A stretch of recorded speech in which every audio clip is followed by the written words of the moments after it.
have talked about this before too. You know, marketers have a history of, hey, I'm really busy.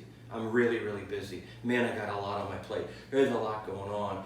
And then when the CEO says, okay, so what's your success measures? How is all of that activity manifesting itself in growing our business?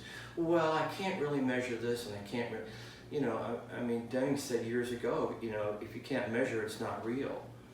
You know, and there's a lot of contemporary thinking now that, you know, marketing and growing the business is what business is all about.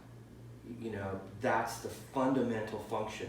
Everything else is an expense. And if we start thinking of ourselves in that way and saying to ourselves, is this activity that I'm doing today driving our business forward? And if the CEO walked in right now, I could prove it.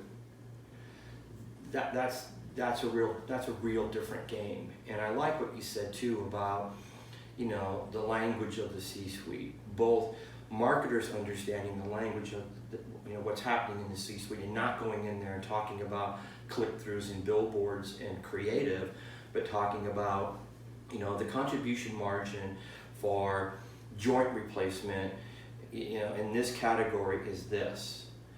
And you want to grow this by 1,500 cases this year.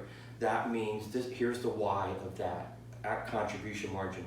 What would you be willing to invest in order to get that? 10%, 15%, 20%?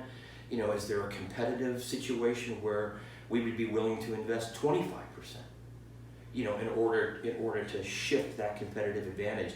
That's a different conversation from, you know, what color do you like? You know, and I mean, I'm not saying color's not important. I was in a meeting not too very long ago where we were building some facilities, and the architects and building people came in, and they had, you know, those boards with all the colors and stuff like that. And I said, just a thought. I said, did you realize that beige and tan are the least favorite colors by men and women in our target market? And they looked at me and said, well, what do you mean? I said, and I had a color wheel to show that it was the least favorite color. And they said, nobody ever mentioned that before. I said, well, that's what marketing does, right? That's what I was leading to earlier, that we are the most qualified in our organizations to help our organizations see this is why people choose. This is how they feel. This is where they are.